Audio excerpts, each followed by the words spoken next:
Olá, nação, eu acredito na minha geração. Estamos começando agora mais um podcast aqui em nosso canal do YouTube. Não importa a distância que você esteja, agora através desta programação nós nos unimos. E além de tudo já estamos unidos pela fé que nós temos em Cristo Jesus. Então meu pedido é, fique aqui conosco porque a nossa programação hoje está toda especial. Será um momento de entrevista, de bate-papo e nós seremos muitos edificados por Deus através das experiências que serão contadas aqui pelo nosso convidado. Eu sou o Fábio Santos e hoje eu tenho a companhia de um grande amigo meu aqui nessa entrevista, que é o Rafael Santos. É um prazer estar aqui juntamente com o Fábio no podcast Eu Acredito na Minha Geração, tendo a honra hoje de estar presente uma das maiores referências aí evangélicas dos últimos anos, ou melhor dizendo, das últimas décadas, e ainda continua, nosso querido pastor Idecaso Takayama. Gente, nós vamos apresentar ele.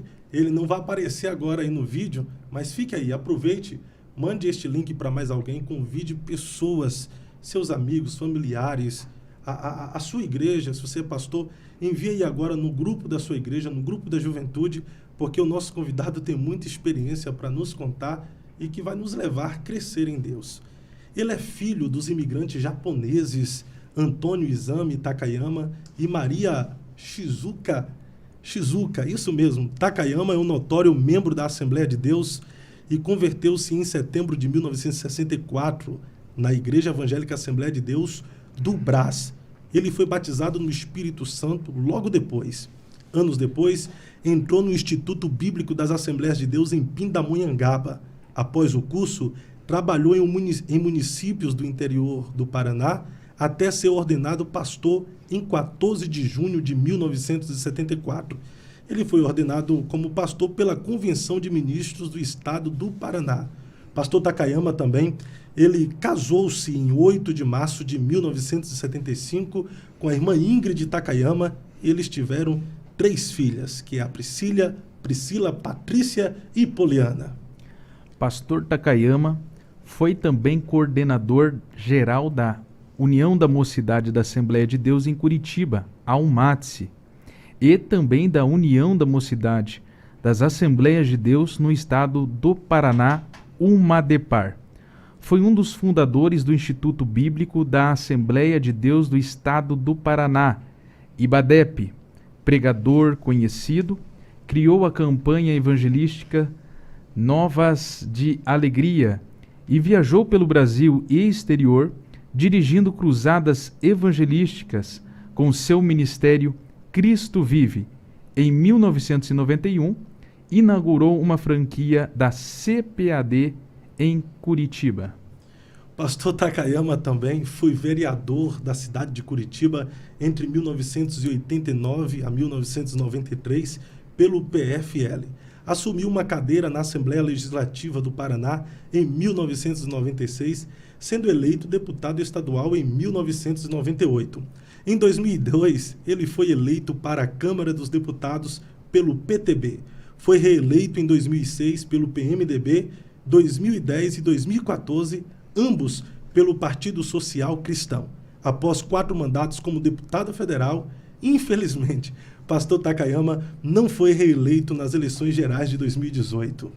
Foi membro da mesa diretora da Câmara, sendo 4º suplente de secretário no biênio de 2013 e 2014. Rafael, é muita experiência que esse homem tem para nos contar aqui hoje, viu? Porque em abril de 2015, ele foi internado em um hospital de Curitiba após sofrer um infarto. No mesmo ano, em setembro, o deputado federal declarou que os próprios homossexuais são responsáveis pelos crimes de homofobia em briguinhas íntimas.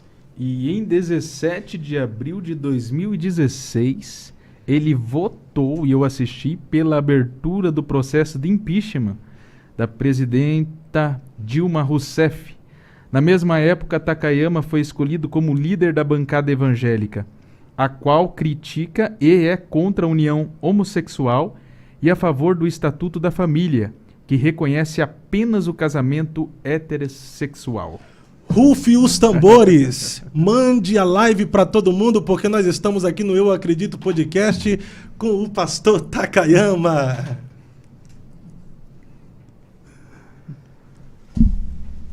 Alô, querido amigo, querido Fábio, pastor irmão Renato. Rafael. Rafael. É a idade, né? Rafael, toda a equipe aqui, nosso agradecimento.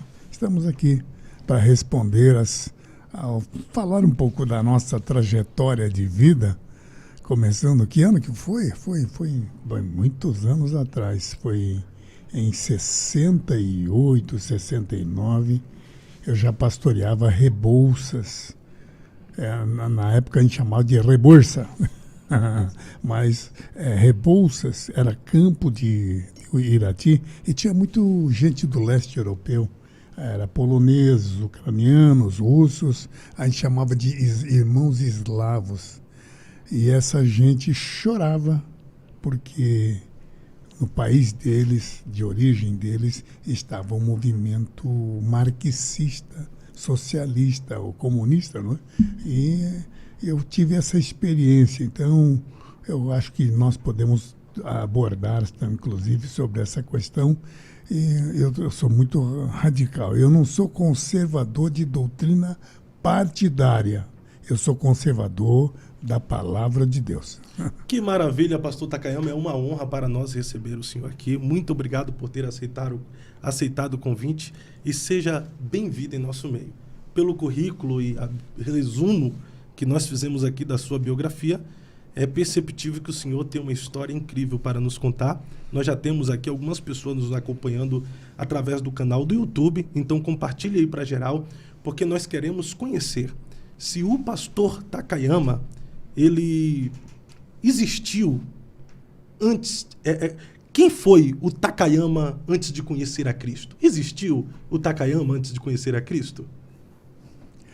Interessante, né? Eu me lembro que nesses anos de 60 e 1966, 67, eu tive como professores gente importante, como o Drauzio Varela, que hoje é um consultor da Rede Globo. Ele foi meu professor de genética, era médico. Também o Heródoto Barbeiro, que se não me engano, é âncora de um dos canais de televisão, na parte de jornalismo, foi meu professor de geografia, de história. Então, são pessoas que eu tive, vamos dizer, bons professores na época, não é? E eu, na verdade, minha família me queria para médico, Fábio. Renato, né? Rafael, meu Deus do céu. Acontece. Até o final dá certo. Minha família me queria médico, mas eu, claro, como qualquer jovem, estava desejoso de ser um médico. Mas eu li a Bíblia junto, paralelamente. E um fato que tive quando estava saindo da universidade, eu me lembro que tinha um irmãozinho pregando lá no centro de São Paulo, num lugar chamado Praça do Patriarca, bem na parte de cima do viaduto do Chá, no final da rua direita. Eu tinha que passar ali, porque o meu ônibus ficava ali na Praça Ramos de Azevedo, bem em frente ao MAP, ao lado do Teatro famoso de São Paulo. Bom, eu, quando vi aquela multidão, pensei que, você sabe que na vida diária lá daquele lugar, existiam os camelôs. Eu pensei, deve ser um camelô, um desses que vendem na praça, que há muita gente. Aí, na verdade, quando eu cheguei lá, eu vi que no meio da multidão, no meio da roda, havia um irmãozinho. Eu conhecia o irmãozinho, era simples. O paletó dele, meu Deus do céu. Ele estava na rua? Estava na rua e estava pregando. E estava uma roda fazendo de gente bem vestida, pelo menos a gente percebia pelos trajes bem recortados. Né?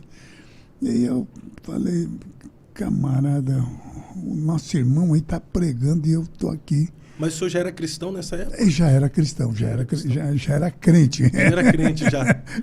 A gente chamava de crente. Aí eu falei, puxa vida, como é que o nosso... Eu conheci esse irmãozinho de alguma saída de igreja. Porque eram pequenas as igrejas, quer dizer, a igreja do Brasil era grande, mas eu me lembro que eu falei, eu conheço esse irmão, esse senhor que está pregando. E ele pregava sozinho.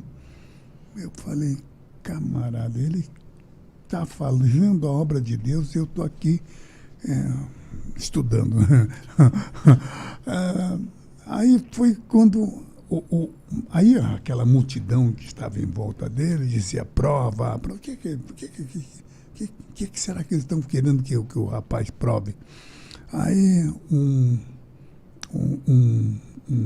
senhor bem vestido, eu imagino que fosse um daqueles médicos, que naquela era a hora de almoço, meio-dia, eu estava voltando da escola, eu fiquei meio assim encucado, né?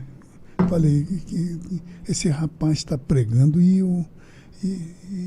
os intelectuais que estavam descendo para o almoço estavam querendo zombar dele. E esse senhor, que era o mais, vamos dizer, o que puxava, ele dizia, o senhor, como é que o senhor pode provar a existência de Deus? Aí o povo dizia, prova. Eu falei, meu Deus do céu. Por uma dessas coisas, dessas coincidências, eu tinha estudado justamente com o Drauzio Varela, que eu não lembro se foi com o Drauzio ou com outro professor de genética. O fato é que eu tinha falado sobre os filos. Não, era um outro professor. Tinha falado sobre os filos da história da zoologia, que o homem tinha vindo da evolução de animais invertebrados e depois do vertebrata surgiu o ser humano. Aí eu falei, puxa vida, coitado do irmãozinho, no meio desses lobos devoradores aqui, força de expressão, né? Eu falei, ele está certo, mas os irmãos, os intelectuais estão zombando dele. E o povo dizia, prova. O irmão já estava arrasado, né? Então, nesse momento, o senhor desconfiou que o irmão ia conseguir provar, pastor? Não, aí eu falei... Eu já estava indo embora. Eu falei, não, deixa que ele se vire. Eu estava com fome, né? Eu falei, vou pegar meu ônibus. Foi quando Deus me disse, quer dizer que o irmãozinho sofrendo ali, eu te ponho você ali, você está fugindo, rapaz? Eu não sei se foi Chamou Deus atenção. ou se foi da minha própria consciência. O fato é que falei, não, eu não posso fugir. Eu voltei no meio daquela multidão e disse, esse moço tá certo. Meu Deus do céu. Aí aquela multidão se virou para mim. Aí, prova, mas agora não falava com o irmão, falava comigo. E eu falei, meu Deus do céu. Aí esse senhor que era bem vestido, bem trajado, um bigodinho fininho, naquela época era moda, né? Ele dizia, pelo terno dele, era bem, poxa vida, o homem devia ser um advogado famoso ali. Ele dizia, eu nunca vi japonês burro. Esse é o primeiro. E ainda estou vendo que está com uma pasta de estudante do universitário. É universitário ainda. Meu Deus do céu. Eu estava de camiseta, calça jeans. Já naquela época já usava calça jeans. Já, pastor? Eu já usava calça jeans. Aí eu falei, vou provar. Aí eu falei, meu Deus do céu, como é que eu vou sair dessa, né? Aí eu disse, olha, a maior prova da existência de Deus é o Senhor mesmo. Se você me responder, mas eu estava ganhando tempo, porque eu não sabia nem a resposta. Ganhando tempo para raciocinar? Não, eu falei, se você me responder, eu falei para esse senhor bem arrumado, se o senhor me responder que as minhas perguntas, mas na verdade eu estava ganhando tempo, se o senhor me responder as minhas perguntas, eu vou te provar a existência de Deus. É prova, o povo estava todo em volta, era prova, prova, prova. Aí esse senhor disse, você, um japonês, estudante universitário, será que você não... Você já cumprimentou Deus? Você já cheirou Deus, já cumprimentou Ele, já falou com Ele? Aí eu falei, a maior prova da existência de Deus é o senhor mesmo. Quem é que foi que fez o senhor? Aí ele, ironicamente, disse, meus pais. Aí o povo já ele estava puxando, como diz aí, o cordão dos puxa-sacos, né? Aí, prova, prova. Aí eu falei, vou provar. Me responda, mas eu estava ganhando tempo. Quem foi que criou seus pais? Meus avós. Quem foi que criou seus avós? Meus tataravós. E ali foi. Eu falei, eu estava ganhando tempo, mas aí Deus já estava me dando a lucidez necessária para provar. Eu falei, quem foi que fez os teus pais? Os teus avós? Quem foi? O senhor quer chegar no primeiro homem? O homem veio do Homo sapiens, do ser meio macaco, meio homem. Aí eu falei... Não, o povão ficou em silêncio, só vendo a discussão dos dois. Eu canalizei o discurso, o diálogo, né? Aí eu falei, agora a gente tem que também usar a técnica da multidão, né? Eu falei, tá vendo? Ele tá vendo? Esse senhor disse que ele veio do macaco. Vocês vieram do macaco? Aí o povo... nenhum deles, né? Não, do macaco nós não viemos. Aí o povo virou contra o rapaz. Prova, prova, prova. Eu falei, opa, o negócio tá bom aqui. Então agora a proposta do povo não era mais para o senhor provar que Deus existe, agora, era para o rapaz provar que mas a gente veio do macaco. Aí eu disse, mas vamos dizer que o senhor esteja certo. Eu falei para ele, que o homem tenha vindo do Homo sapiens de outros seres invertebrados. E eu pergunto, de onde que vieram os invertebrados? Foi aí que ele veio, dos invertebrados. Você não é estudante de medicina, sei lá, estava na pasta, né? Aí eu disse, sim, eu quero que o senhor me diga agora. Se o senhor me responder a minha pergunta, o povo que está aqui vai saber. Quem foi que fez esses invertebrados? Quer dizer que o homem já foi lesma, já foi minhoca, já foi aranha, já foi barata. Mas vamos acreditar que o senhor esteja certo e eu esteja errado. De onde vieram esses animais invertebrados?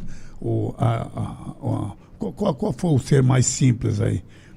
A esponja. Do esponjário veio o protozoário, que é o ser unicelular mais simples, a ameba.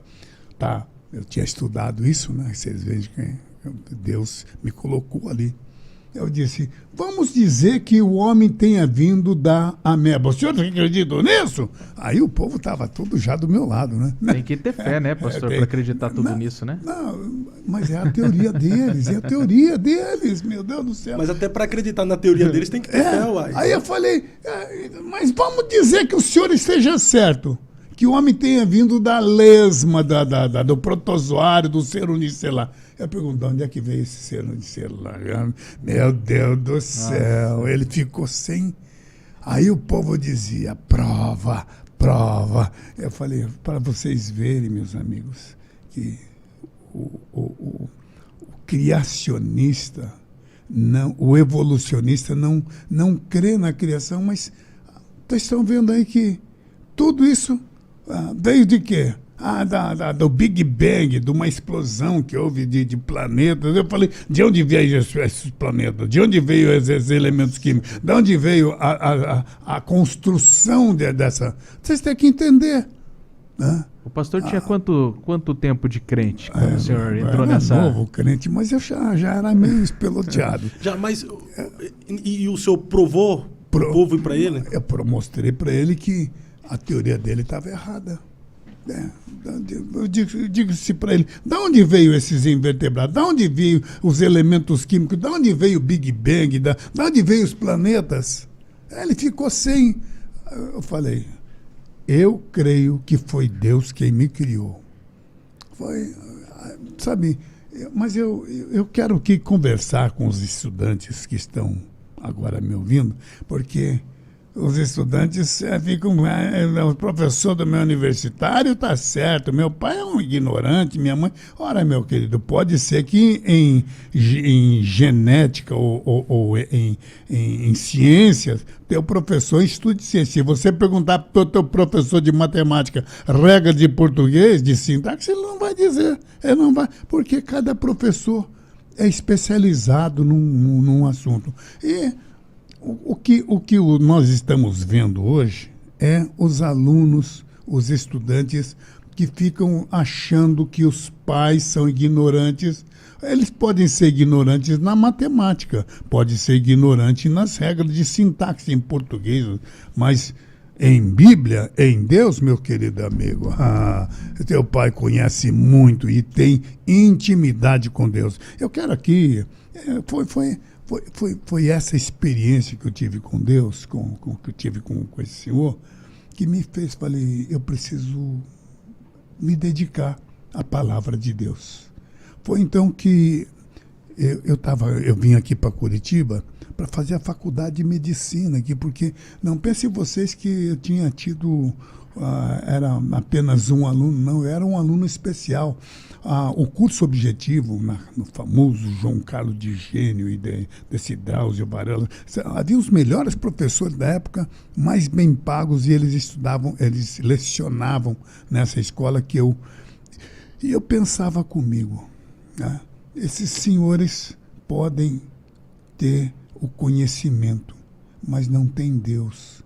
E eu falei, você quer saber de uma coisa? Eu vou me dedicar a Deus. Porque eu tinha feito um concurso, eles tinham, não sei se fizeram isso em ano seguido, mas na época fizeram.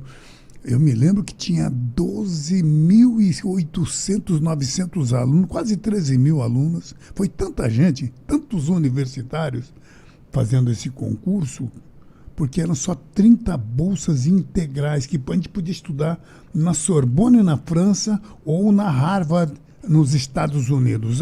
Ora, meu Deus do céu, eles iam custear tudo. Vocês sabem que um curso de medicina é caríssimo, né? A instrumentalização, os livros, os compêndios são caríssimos, e eles iriam pagar tudo. Eu falei, no meio daquela... Eu tinha conseguido uma dessas bolsas, 30 bolsas. Eu fui receber no programa da Hebe Camargo. Vocês precisam de ver. Eu me lembro que estavam os famosos da Jovem Guarda, Martinha, o Erasmo Carlos. E o senhor foi recebido no programa da Hebe? Foi recebido no programa da Hebe, no Teatro Paramount, na Brigadeiro Luiz Antônio, bem pertinho da praça. Mas foi na discussão com esse senhor lá no Brás? Não. Que despertou o senhor para a palavra? Vamos dizer, uma série de questões que fizeram com que eu me dedicasse. Então, eu só estou contando para vocês que eu não era um menino qualquer. Eu era especial. Tanto é que eles me pagariam um curso e eu vim fazer. Na verdade, foi uma maldade, né? A gente queria tirar a vaga, queria só fazer os exames nas faculdades aqui. Então, a gente queria tirar a vaga dos outros alunos. A gente não queria tirar, mas a gente acabava tirando. Mas por que acabava tirando a vaga dos outros alunos? Porque a gente era especial. A gente era especial. A gente podia estudar na Sorbonne ou na Harvard, em qualquer faculdade do mundo. Então, eu vim aqui para Curitiba. Mas, pastor, só interrompendo o senhor, mas o que caracterizava o senhor e esses outros colegas como especial? Não, eu não sei se haviam outros especiais. Eu sei que eu era um especial ali, tá? E, na verdade, os alunos que vieram comigo de São Paulo, aqui para Curitiba, queriam fazer um teste nos vestibulares das faculdades aqui, para que a gente medisse a posição da gente. E foi quando eu fiz olha, se eu não me engano, foi na faculdade católica, na Universidade Católica, a vaga, porque foi lá na praça do Rui Barbosa. Então, ali, você sabe que só existe a Santa Casa, que é ligada à Universidade Católica. Bom, mas eu não dei o caso. O fato é que eu estava numa república de estudantes e foi ali que eu orei a Deus. Falei, Senhor, médicos existem muitos, mas que possam pregar a palavra de Deus são poucos. Eu acredito muito em Ti. Eu acredito em Ti. Eu vou me dedicar à pregação do Evangelho. Mas aí, vocês imaginam, eu fiz uma oração, eu peguei a Bíblia.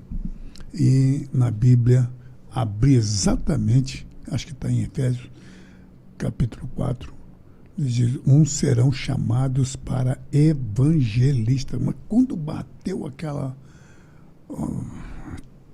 me veio uma coisa...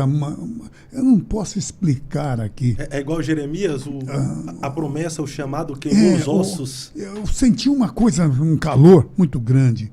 Foi aí, falei, não, eu vou me dedicar à obra do Senhor. Mas aí me bateu a fome da palavra. Aí Deus disse, vá na igreja. Eu falei, era de dia não tem culto. Pois não é que tinha culto. E na Assembleia de Deus aqui, o Pimentel, na época, tinha feito a escola bíblica. E eu me lembro que tinha o Ernesto Martinzon, de São Paulo, um italiano, e o Vicente Guedes, que era o pastor de Presidente Prudente, dando aulas. E me bateu a fome. Para mim, qualquer coisa da Bíblia era... Porque eu era cru na palavra de Deus. Eu conhecia o estudo da medicina, o estudo da ciência, o estudo dos homens, mas eu não conhecia a palavra de Deus. Foi então que eu entendi que eu precisava me dedicar. Foi quando eu conheci a doutora Oneide, que depois se tornou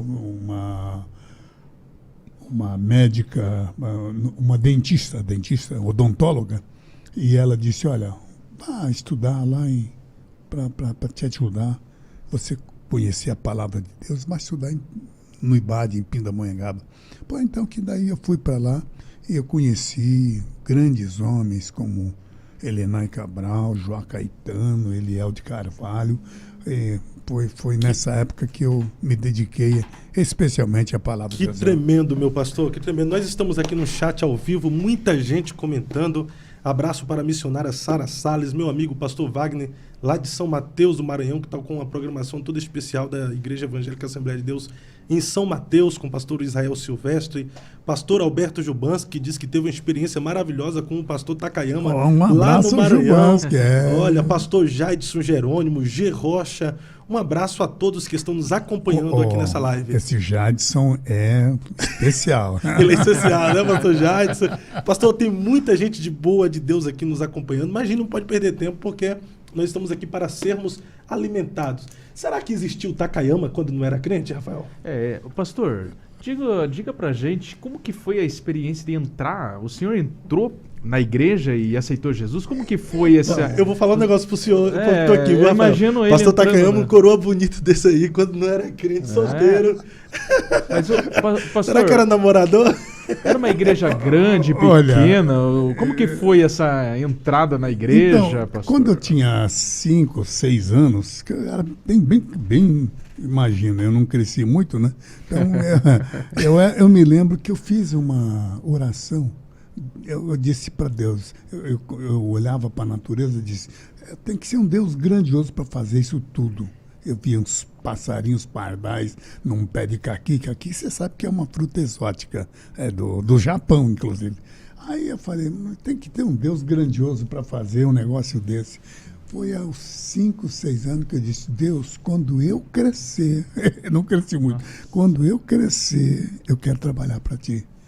Você veja já só. Viu o chamado. Já viu o chamado. Na vida do então, quando em 1964 eu me veio essa vontade, foi lá na igreja do Brás, foi quando eu recebi o batismo com o Espírito Santo. Como é que foi que o senhor recebeu o batismo com o Espírito Santo? Eu estava com medo, porque eu tinha aceitado Jesus, quer dizer, já de criança, desde os 6, 7 anos, mas a gente não tinha noção da palavra de Deus. Então, eu eu me dediquei a Deus desde a infância. Mas você sabe que nesse período do interior, um menino, vamos dizer, puro, lá do interior, de Caipirão, vim para São Paulo, no meio daqueles... Eu nem sabia o que era maconha, o que era droga. Então, eu estava com medo de Deus, sabe? Falei, puxa, eu tinha dedicado a minha vida para Deus. Imagina um filho de japonês, né? No meio de uma cultura cristã. Você sabe que o Brasil é formado pelos católicos. Sim. E o católico tinha um Jesus morto. Eles não pregavam, nem pregavam nas igrejas. Eles falavam em latim. E ainda de costa para pregar para o povo.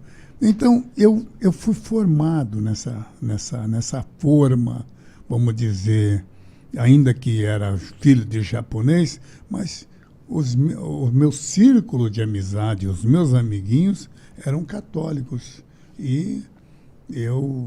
Mas aí um dia me levaram na igreja católica, eu era criança, aí apresentaram Jesus morto. Um Jesus muito bem feito. Eu até voltei mais tarde, quando eu tinha lá pelos 20, 30 anos, eu voltei na cidade de Álvares Machado para ver esse Jesus, porque me impressionou.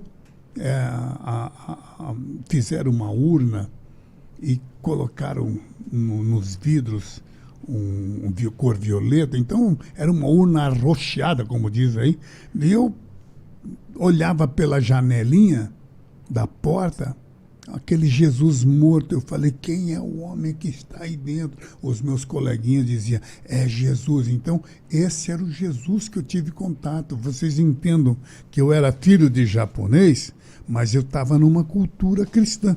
Sim. Eu falei, aí com o tempo eu fui vendo que não era Jesus, era uma estátua, né, como dizia o menino.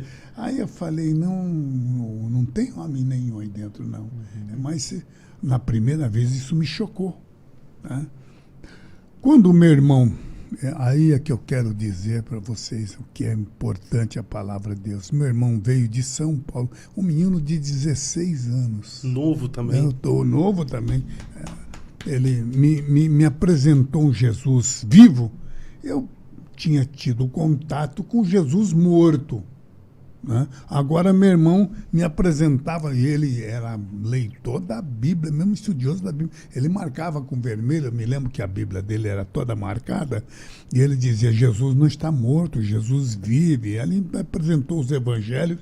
Foi então que eu passei e disse, olha, esse Jesus vive, quando eu crescer, que eu vou trabalhar para ti. Aos 16 anos eu recebi o batismo, mas vocês sabem, daquela idade de 8 até os 16, vocês sabem. Não preciso dizer. Não é só os adolescentes de hoje que são sapecas, não, pastor? Maria, pastor, mas como é que foi a experiência do seu batismo com o Espírito Santo? Então, foi aí eu estava meio chateado, né? Porque daquela de infância de 7, 8 anos aos 16 anos, eu tinha tido meus colegas eram alguns, não digo todos, alguns eram maconheiros, e eles me ofereciam até as drogas. Eu não conhecia isso. Então, eu achava que tinha pecado contra Deus, mas contra o Espírito Santo, porque a Bíblia dizia que quem pecasse contra o Espírito Santo não teria perdão. Foi então que eu fui, com eu e mais 4 irmãos, fomos em 5, no meio de um lugar chamado Hermelino Matarazzo. E eu me lembro quando nós entramos no meio do mato, num lugar onde tinha um riozinho, um córregozinho, e era cheio de pernilongo. Meu Deus, ainda bem que não tinha o Aedes aegypti na época, né? Mas quando nós descemos de madrugada, pegamos o ônibus ali na Celso Garcia, e nós fomos para um lugar onde nós nem sabíamos para onde iríamos. Era como se fosse o monte que a gente chama. Exatamente. Então o senhor era do monte. Era então. do monte, sabe? Aí eu falei, vou orar, vou buscar Deus. Eu sentia a necessidade de buscar Deus, mas imagina, no meio naquele córrego cheio de pernilongo, eu me lembro que havia Central do Brasil, porque a lua batia nos trilhos e refletia para a gente. Então a gente sabia que ali perto havia a central do Brasil. Mas ali havia aquele lago, aquele córrego, né? E estava cheio de pernilongo. Mas, meu Deus do céu, meu desespero era tão grande que eu não olhei para os pernilongos, nem coisa nenhuma. O seu desespero por Deus, sede de Deus.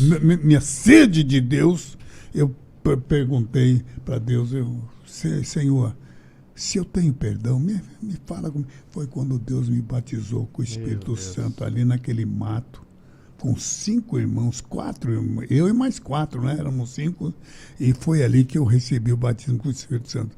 Era um sábado, então no domingo eu já nem ia para casa, já fui para a igreja lá no Brás, e à noite eu me entreguei, como diz, eu me entreguei na obra, porque crente eu já era, né? Mas eu me entreguei na obra para me dedicar, porque a pessoa que recebe o batismo com o Espírito Santo não tem jeito.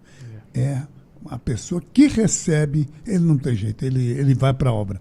Aí eu me dediquei à obra, foi quando então, mais tarde, eu tive esse encontro com Jesus, eu já tinha tido um encontro com Jesus, mas foi quando eu tive essa experiência com Deus, quando a Bíblia diz, uns serão chamados para evangelistas, eu senti isso.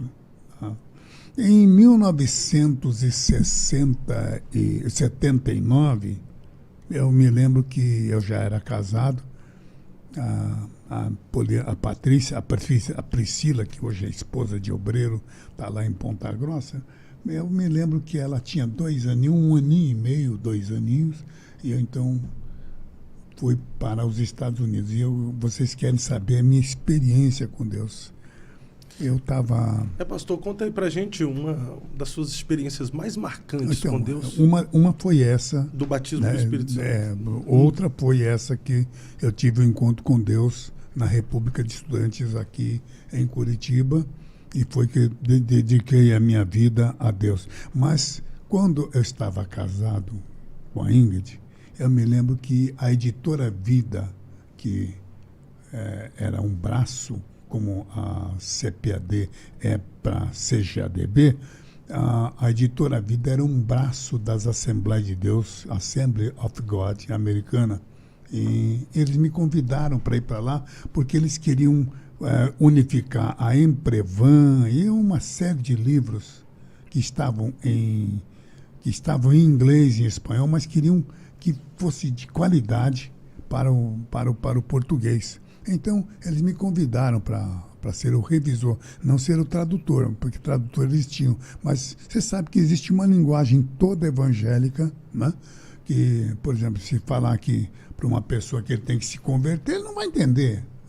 São palavras que são nossas. Bom, e então eu fui para a Editora Vida, e nesse ínterim foi quando eu estava morando em Miami, nos Estados Unidos, e durante o dia eu trabalhava na Editora Vida.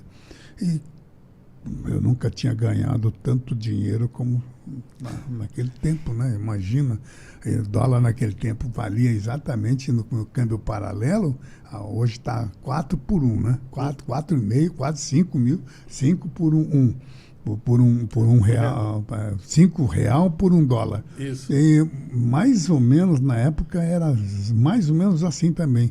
Então eu ganhei nos Estados Unidos, lá na Editora Vida, algo que eu nunca tinha ganhado aqui no Brasil, porque eu não fui para a obra olhando para salário. Para o salário eu seria o médico. Sim. Mas eu fui para a obra pela vocação, pela chamada, pela experiência com Deus. Então eu estava na Editora Vida, imagina, eu aqui no Brasil, como evangelista, fui fundador do IBAD, do Instituto Bíblico, porque eu era professor lá em Irati. Eu lecionava durante o dia, para a noite eu ficava, porque o pastor que na época estava lá em Irati, o campo era mais ou menos de Inácio Martins a Palmeiras, aqui de Rebouças perto aqui de Ponta Grossa. Então, a gente não... Coitado do pastor, o Rafael Batista, estava até doente. Então, eu fui para a obra entendendo que eu ficaria ao lado dele. E quando ele faleceu, eu entendi que também encerrou meu tempo lá em Irati. Mas eu pastoreava Rebouças e não ganhava da igreja. Então eu ganhava como professor e o meu dízimo ainda ajudava a pagar a minha permanência na igreja e ainda ajudava a pagar outros obreiros ali. Foi essa a minha experiência com Deus. Você sabe que Irati tem muitos árabes, mas tem muitos ucranianos e poloneses ali, russos. Então foi nesse meio, nesse ínterim, nesse vamos dizer, nesse ambiente de estrangeiros é que eu fui eu me lembro quando... O senhor foi formado, na verdade, nesse ambiente como obreiro, como pregador, evangelista, né? Eu vou dar uma experiência. Quando eu pregava, como diz, para brasileiros natos, né? Então, os brasileiros diziam, isso que é pregação, porque você sabe, né? O brasileiro gosta que a gente fale alto. Mas aí os poloneses e os ucranianos diziam, ela tá vazia, faz muito barulho por fora, mas não tem nada dentro. Então eu tinha que pregar muito profundo e eu fiz uma média, né? Tinha dias que eu pregava para os brasileiros natos e tinha dia que eu pregava para os estrangeiros aí, como diz aí. E foi essa a minha escola. Então, tremendo, pastor. Que maravilha. Foi essa a minha escola. Pastor, nós estamos com muitas pessoas nos acompanhando aqui do Brasil. Maranhão, Paraná, São Paulo, Rio de Janeiro.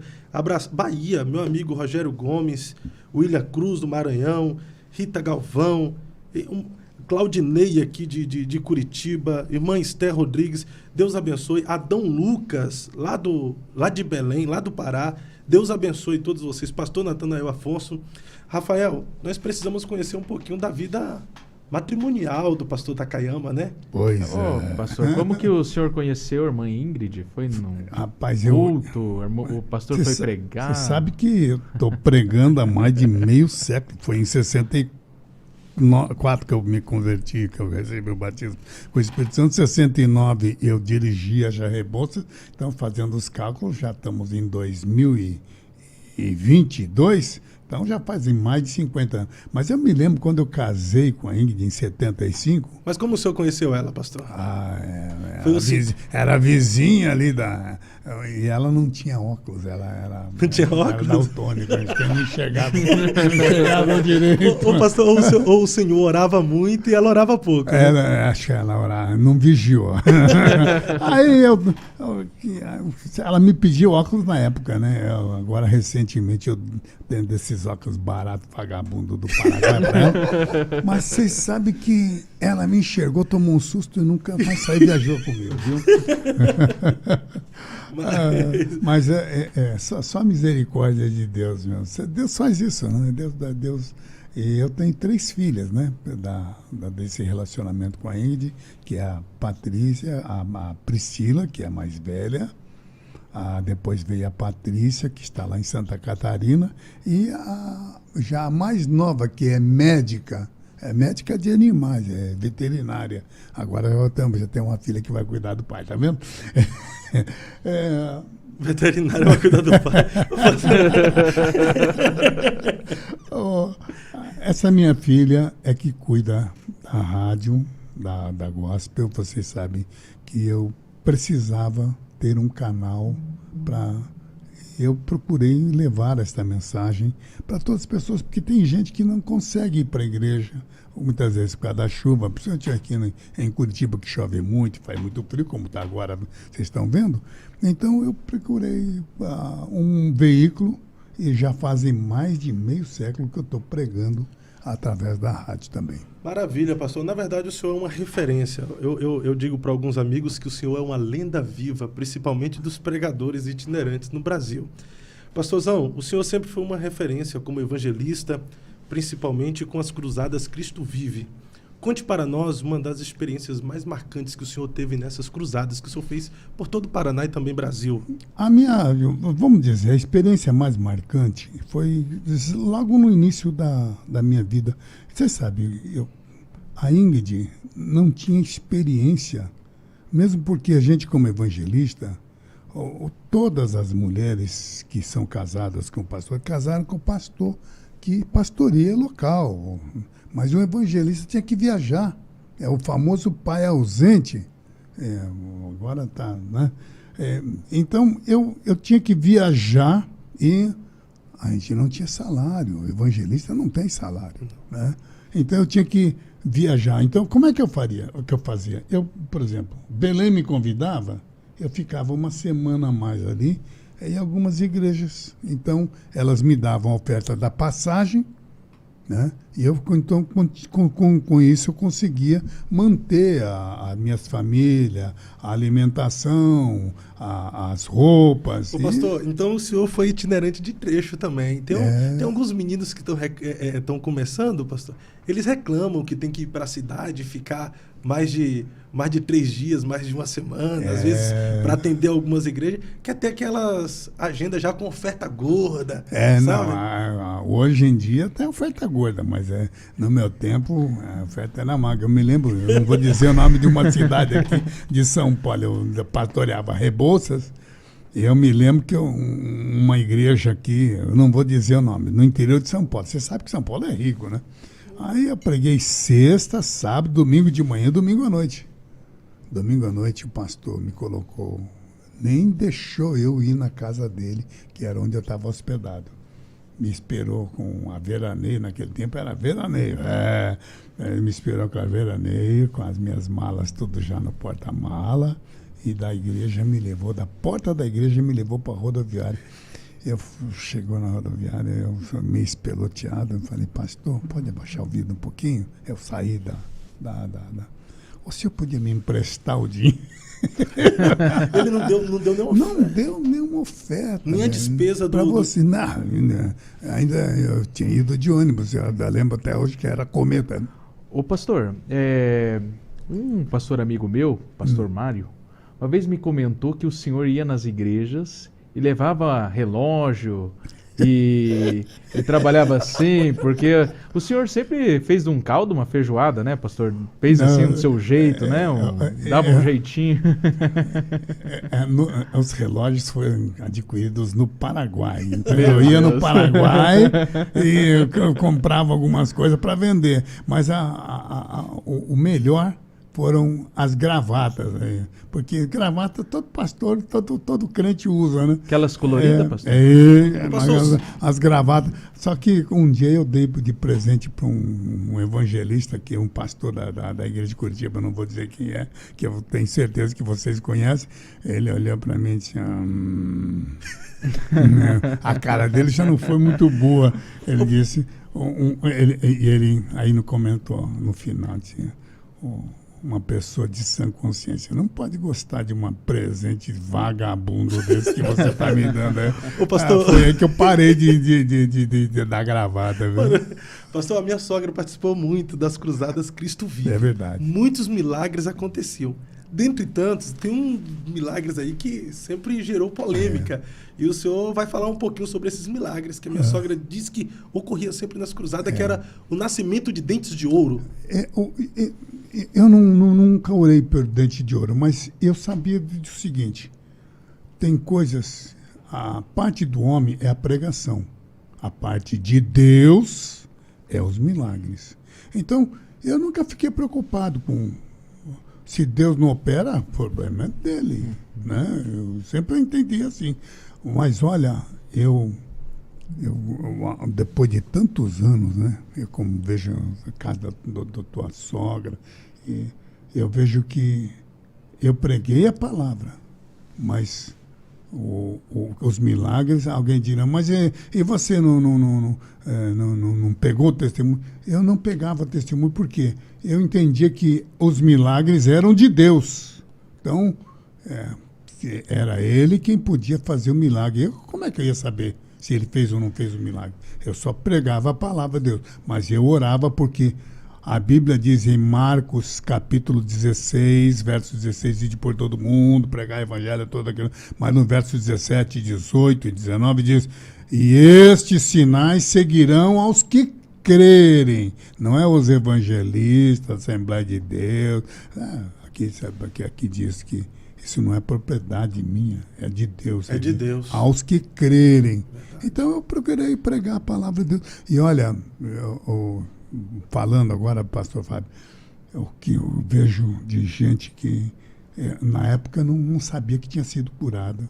Mas agora, meu Deus do céu, são milhares de pessoas que dão testemunho e que se encontram comigo. Olha, eu estava desviado, eu estava fora. São coisas que me dão muita alegria, sabe? E milagre não se explica, milagre se vive. A irmã Esté está testemunhando aqui. Pronto. A irmã Esté está testemunhando aqui, ó. Testemunhando assim. Pastor Takayama fez parte da minha infância. Uma vez ele estava conversando com meu pai, daí comprou um sorvete para mim e disse: sempre que entrar em uma fria, lembre-se de mim.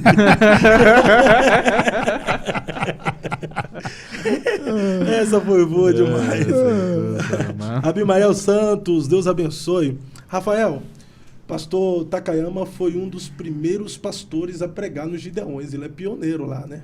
Pastor, o senhor foi um dos primeiros e se tornou uma grande referência aí para pregadores, né? O Gideões te levou a uma consolidação nacional, né, pastor? Até tem testemunho de pregadores aí, né, que ouviram o senhor pregar. Como que era pregar no começo ali do Gideões? O senhor foi um dos primeiros, né, a pregar, né, pastor? Era um outro pastor, não era o Cisino.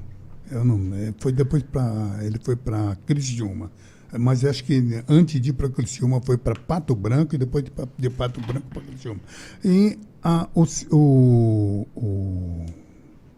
pastor Cisino Bernardino, ele começou o chamado trabalho dos Gideões. Eu fazia os eventos aqui em Curitiba como líder da mocidade, e lá em Santa Catarina, os Gideões, e a coisa cresceu.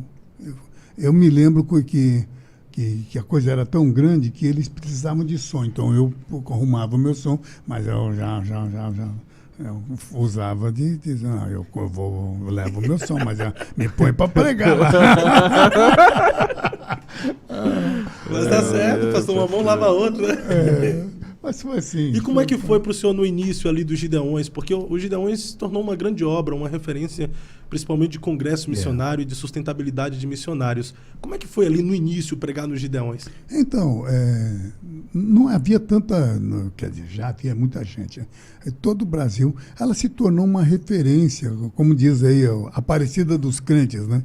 Porque se tornou uma referência. Era barato, as pessoas... porque os Gideões é feito em uma época que não tem... ali em Camboriú. Em Camboriú, na época do verão, os hotéis são caros, mas não é chamada entre safra. Ora, os Gideões, então, se tornou uma referência, mas vocês têm que lembrar que tem o balneário de Camboriú e do outro lado da BR, Camboriú. O município de Camboriú. Então, a gente sabia que o Cisino tinha muitas dificuldades para fazer esses congressos aí. Então, nós ajudávamos com som, como diz aí, não tinha custo.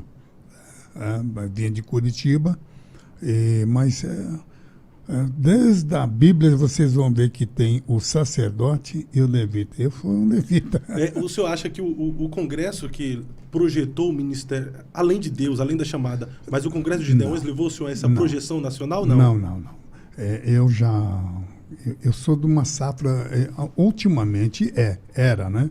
Mas eu fui de uma safra anterior aos Gideões. Então, por causa dessa minha cara de japonês, que era muito curiosa, né? Eu sou brasileiro, meu Deus do céu. O Pimentel que disse, tá na cara. Tá na cara. Mas eu sou brasileiro, mas por causa dessa cara minha, então o Brasil todo queria conhecer o tal do Takayama. E realmente foi uma bênção de Deus. Mas não é só por causa da cara, não. Uma unção de Deus também na vida do senhor. As mensagens que Deus entregou para o senhor, pastor, são impactantes.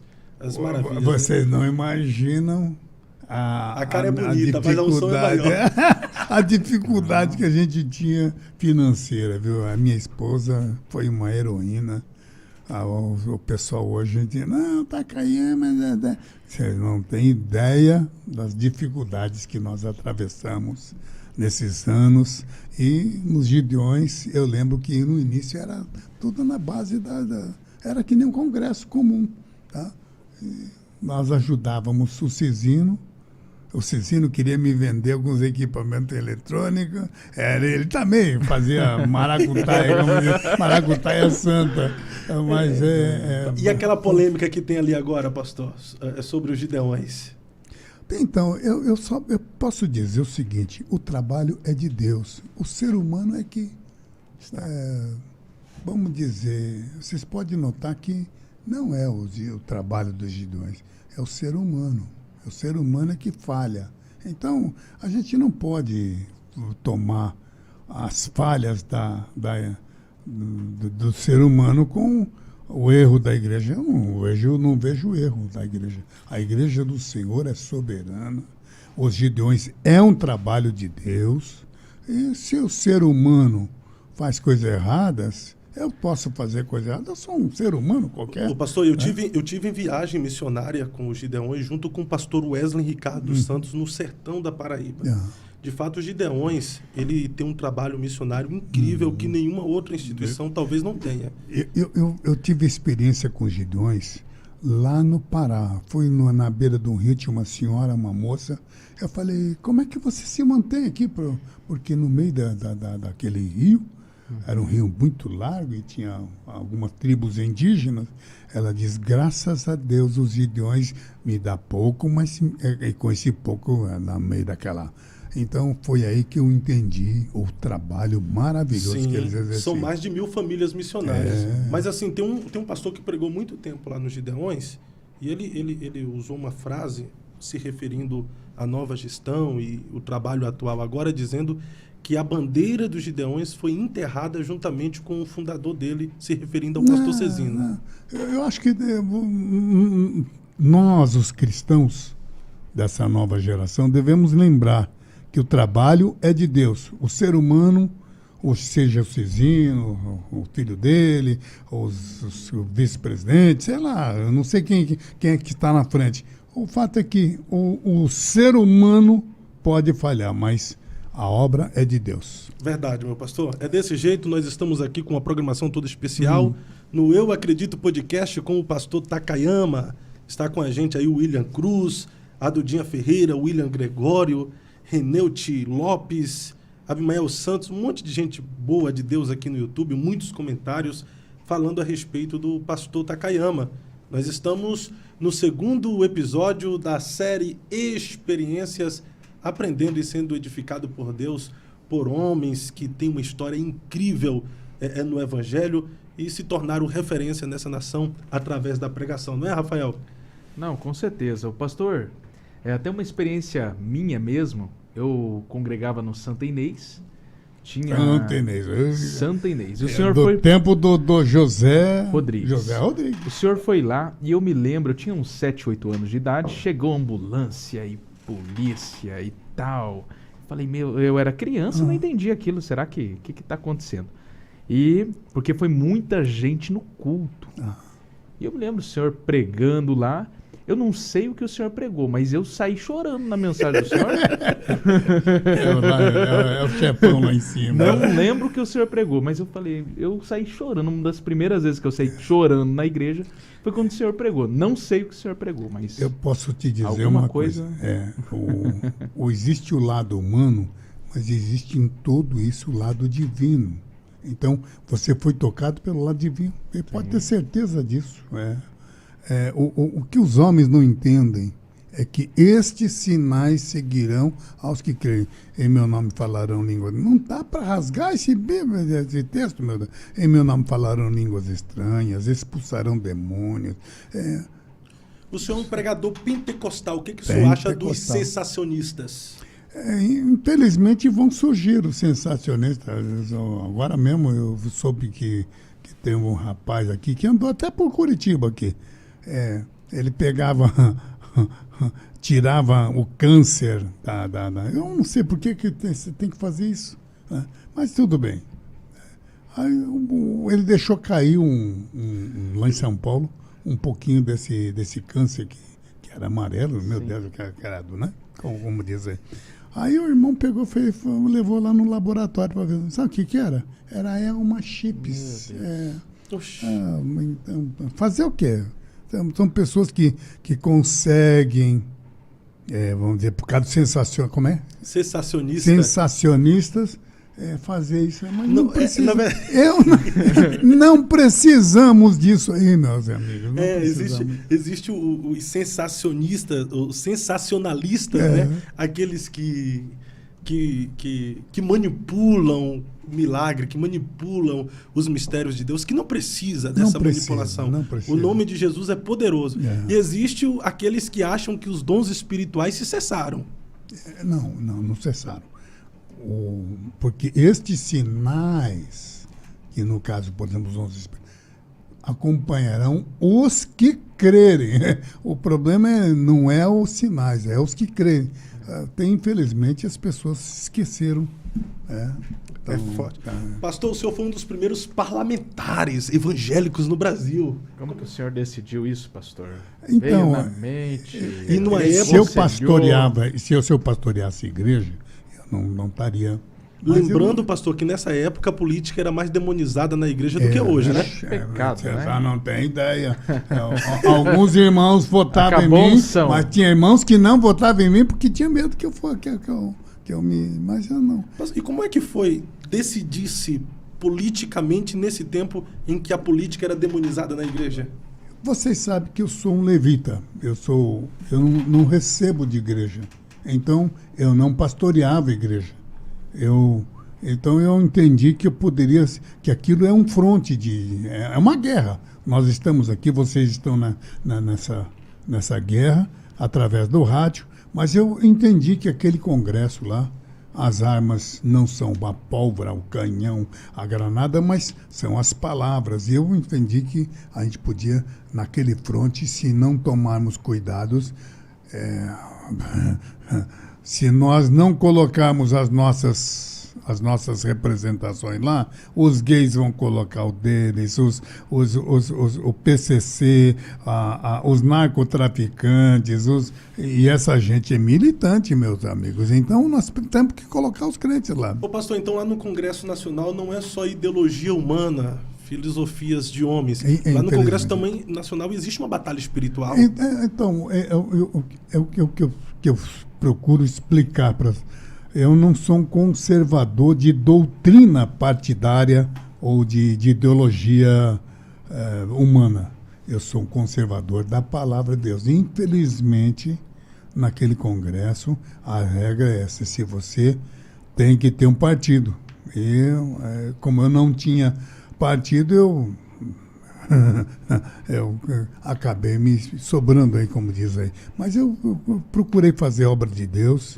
Eu nunca, vocês podem notar que eu não fiz parte de mensalão, de lista de propina, de petrolão, de Odebrecht. Mas teve oportunidade, pastor? Teve oportunidade? Mas é claro. Chegaram a oferecer para mim, mas eu disse, não. Eu estou aqui como servo de Deus. Eu estava entendendo. Como se mantém incorruptível no meio da corrupção? Não precisa ser lá, seja na polícia, seja até na igreja. No meio de Jesus tinha o Judas da vida. Tá? Tinha o Tomé que não botava um pingo de fé em Jesus. Então, não precisa ser na vida pública. Eu sei que na vida pública o interesse é maior porque as verbas são grandes, mas... Eu nunca fiz parte disso. Ô pastor, você foi eleito em 2002 ali, né? E esses primeiros mandatos como deputado federal, parecia que o ambiente era um pouco mais tranquilo, vamos dizer assim, né? Ou não? Porque hoje parece que dá um turbilhão, né? Uma batalha ali. Infelizmente, atualmente, se tornou uma luta de Maquiavel contra os ensinos de Cristo. O ensino de Cristo qual é? pela verdade. Jesus disse, eu sou, em João capítulo 16, verso 4, eu sou o caminho, a verdade e a vida. Mas tem gente que não segue a Jesus, não estão sendo hipócritas. Então, a mentira, por exemplo, camarada mente, depois, não, eu não falei isso. Então, mentira, roubo, porque o Maquiavel diz que não importa, o importante para chegar aos fins, você precisa dos meios. Uhum. Então, para chegar ao fim, se é o poder, eles têm que matar, roubar, mentir, eles vão fazer isso. Ô pastor, a gente entrou aqui na política. Antes de Bolsonaro, nosso presidente atual, a gente não sabia que o STF, o Judiciário, tinha tanto poder para mandar no Brasil como tem agora. Sempre foi assim ou está sendo só agora? Mas nós somos culpados, porque eu vou dizer, a gente tem que também fazer a meia-culpa. Havia, até algum tempo atrás, uma ideia que dizia o crente não vota na doutrina partidária ou no partido, vota na pessoa. Isso foi um erro grandioso da nossa parte. E hoje estamos percebendo que a pessoa tem que votar já olhando o partido, porque a ideologia de esquerda é contrária à palavra de Deus. Karl Marx foi usado por Satanás. O marxismo está tanto no socialismo como no comunismo e também está nessa onda moderna chamada globalismo. Então, e são contra a palavra de Deus. Então, a palavra de Deus, Jesus disse, eu sou o caminho, a verdade e a vida. Jesus é o caminho, Jesus é a verdade, é a vida. Mas eles não seguem Jesus, eles seguem Maquiavel. Ô pastor, ali no começo o senhor conheceu o Bolsonaro, assim, como deputado? Como que foi? Ele era deputado, ele foi fruto da frente parlamentar. Eu percebi que no Congresso, como em qualquer parte da igreja, por exemplo, não adianta fazer discurso bonito, tem que ter voto. E nossos votos... o pessoal da Universal, se não fosse assunto para eles, da Assembleia, da Batista, da Presbiteriana, da Congregação Cristã, da Quadrangular, cada um... Eu falei, não, nós precisamos fazer uma frente parlamentar onde a ideia máxima é proteger a igreja. Deu para entender? Sim. Nós fundamos eu fui um dos fundadores da frente parlamentar, porque... vocês estão vendo agora aí, por exemplo, o Cabo Daciolo. Daciolo faz um discurso que arrebata a multidão, mas é um sem vergonha. É meio confuso ele, né? Não, ele é um neófito. É um neófito. Ele é amigo do Jean Willis. Ô pastor, o senhor conhece Bolsonaro, o senhor esteve lá no Congresso Nacional, o senhor ainda vai lá. A pergunta que eu te faço, ela é direcionada ao Bolsonaro. O senhor conhece ele? Ele é tão verdadeiro e honesto da forma como diz, ou é só palavras mesmo? Vamos dizer que ele é terrível contra os inimigos, mas não é. Ele é horrível para os amigos também. Mas olhando sobre o aspecto humano, você tem defeito, você, Fábio, Takayama, nós somos seres defeituosos. Imagino que o Bolsonaro é turrão, fala palavrão, mas nós não elegemos ele para ser a Madre Teresa de Calcutá, não. Nós elegemos ele para ser nosso presidente. Então, claro que... e o Brasil estava precisando de um maluco mesmo, de um doido. É um doidão. A ascensão dele, eu me lembro, o pastor Takayama, que até a rádio, a gospel, ela se movimentou muito naquela questão de ideologia de gênero ali, e que tinha uma PL que movimentou muito, uma PL lá que estava sendo votada no Congresso, e tipo um abaixo-assinado, e a rádio também se movimentou.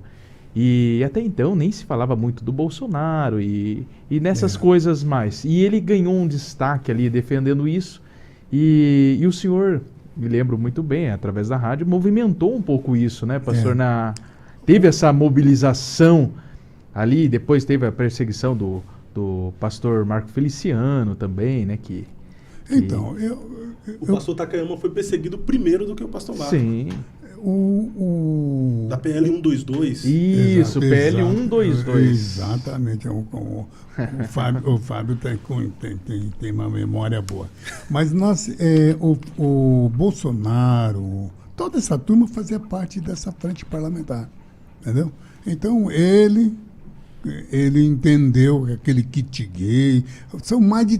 Quando eu saí em 2018, eram mais de 322 leis contrárias. Por exemplo, legalização dos jogos de azar, jogos Foi do aprovado bicho. jogos de azar agora. E vocês não têm ideia. A coisa nós temos que estar atento, porque eles passaram o casamento gay na comissão, eles perceberam que se passasse na comissão, não precisava ir para o plenário maior e que já ia direto para sancionar. Então eles começaram a fazer pelas comissões e veja só, na comissão de meio ambiente, que não tem nada a ver com casamento gay, aprovaram ali. Eu falei, foi aí que nós colocamos a frente parlamentar para que cada irmão ficasse na comissão de educação, na comissão de ciência e tecnologia, na comissão de legislação e justiça, nós procurássemos soldados para combater essa raça de pessoas fora da palavra de Deus, né? Pastor, se fosse para o senhor voltar no tempo, o senhor levaria mais o tema de política dentro das igrejas?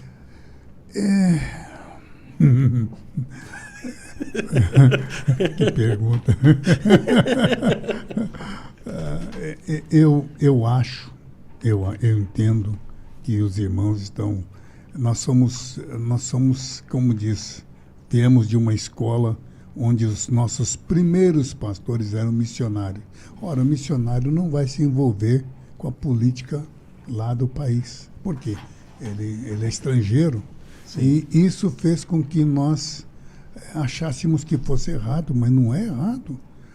Hoje não é errado, porque a ideologia de esquerda salva algumas questões, mas a 99% são contrárias à igreja. Então, a igreja precisa de ter essa pastor, o que o senhor acha dos evangélico apoiar ideologias de esquerda, partidos mais especificamente de esquerda, e votar? Para ser mais específico, existem pastores, Renato, né? Por aí, Rafael, meu Deus do céu. Tem alguns pastores Rafael aí que até estão amigos do Lula, abraçando ele, né? Eu vou dizer o que é. Está fora da palavra de Deus.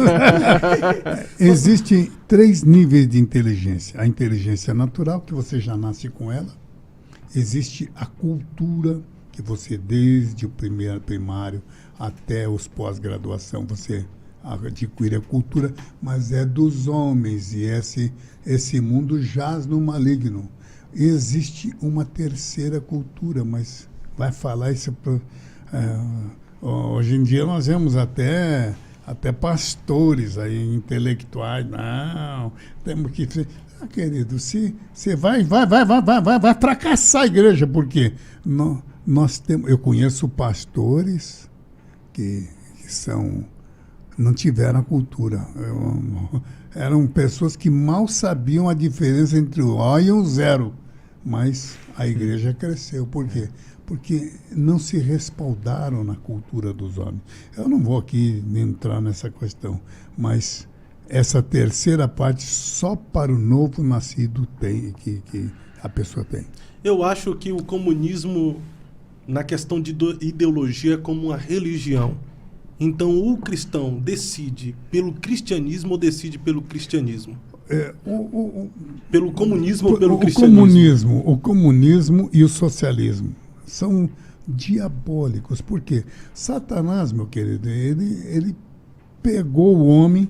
O mundo jaz no maligno. Nós sabemos que existem 3 inimigos. O Satanás, que é o Lucifer, E não pense que ele não tem força, não. Ele tem argumentos. Tanto é que ele levou quase a metade dos céus. Então, não pense que ele é bobinho, não. E o pior é que tem muitos obreiros nossos que acham que cultura é importante. Não é não, meu querido. Eu não vou dizer que não. Ou seja, o maior ignorante é aquele que ama a ignorância. Mas eu vou dizer para vocês, se não tiver essa terceira parte, que é o novo nascimento, que é o discernimento de Deus, meu querido, pode estudar à vontade. Não vai, aí tua igreja não vai crescer. Pastorzão, que maravilha, que bate-papo agradável, que tempo especial que nós estamos passando aqui com o senhor. Muitas experiências, conhecer também um pouquinho das suas experiências políticas está sendo muito bom. O senhor vem a pré-deputado federal esse ano? Eu, na verdade, eu queria dizer para você, Fábio, eu tinha aposentado. Mas eu estou percebendo que as forças do mal estão infiltrando até na igreja. Então, eu acho que se eu posso contribuir, eu vou sair mais uma vez. Não por... Eu estava aposentado, mas eu percebo que eles infiltraram até gente maldosa no nosso meio. Então, nós precisamos estar atentos. E como servo de Deus não se aposenta, está sempre na palavra de Deus, então eu procurarei, vamos dizer, na vida pública, estar nesse front, que infelizmente ou felizmente, eu agora não sei, mas eu abracei esse lado. Então eu vou estar na frente desse campo. Rafael, qual a expressão mais correta será? Pastor-deputado ou deputado-pastor? Olha, depois dessas experiências aí, acho que é pastor-deputado, né? Pastor-deputado, primeiro então vem a fé, o chamado, a vocação, para depois a função? Pode ter certeza, Fábio. Primeiro, a fé. Eu não sou um conservador de doutrina partidária. Eu sou um conservador da palavra de Deus. Mas é claro que naquele meio a gente tem que, como eu disse, tem que ser simples como uma pomba. E aqui eu digo Mateus 10:16. Vocês vão ser enviados como ovelhas no meio. Você pode notar que na Bíblia Jesus sempre orienta o contrário. Cuidado com os lobos travestidos de ovelha. Mas aqui em Mateus 10:16, ele diz, olha, vocês vão ser enviados como ovelha no meio de lobos. Sede, portanto, prudente como uma serpente e simples como uma pomba. Então, é muito forte. Deus abençoe aí a família Jubanski, Valmir Almeida, Rogério Gomes. Um abraço ao Jubanski. Esther Rodrigues. Tem muita gente boa de Deus aqui nos acompanhando através do nosso canal no YouTube, Eu Acredito Podcast. Nós já vamos encerrar daqui a pouco, mas fica aí, nos ajude a chegar a 1000 inscritos aqui no canal do YouTube. Nós temos uma última pergunta no dia de hoje ao pastor Takayama, que é sobre conhecer a Deus e fazê-lo conhecido. Nós temos experiências e o propósito é levar as pessoas a terem experiência com Deus também. E tem muitos jovens, pastor, que acompanham a história do senhor, principalmente as pregações no YouTube e tal. Qual orientação o senhor daria para essa galera que quer ter experiência com Deus? Mais uma vez eu cito Mateus 16, verso 15. Ide por todo mundo, seja São José dos Pinhais, a Grande Curitiba, ide por todo mundo e pregai o Evangelho a toda criatura. Alguém diz, você com essa cara de japonês está caindo, por que você não foi para o Japão? Eu pensei, eu orei a Deus, falei, Deus, eu posso ir para o Japão?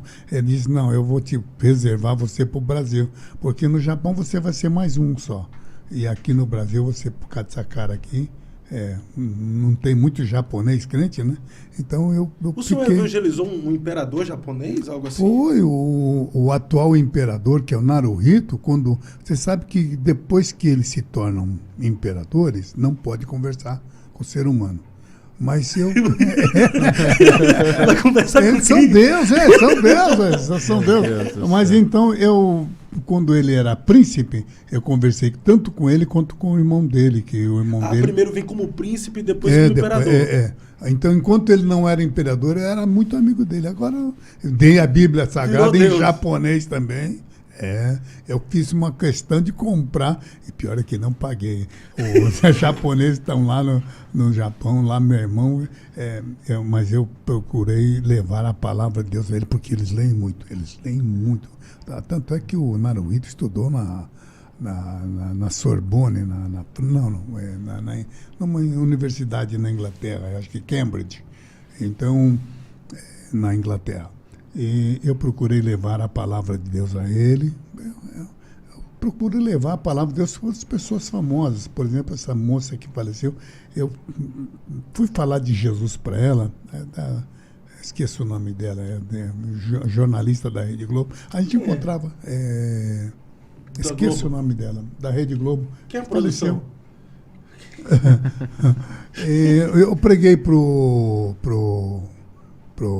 Smith.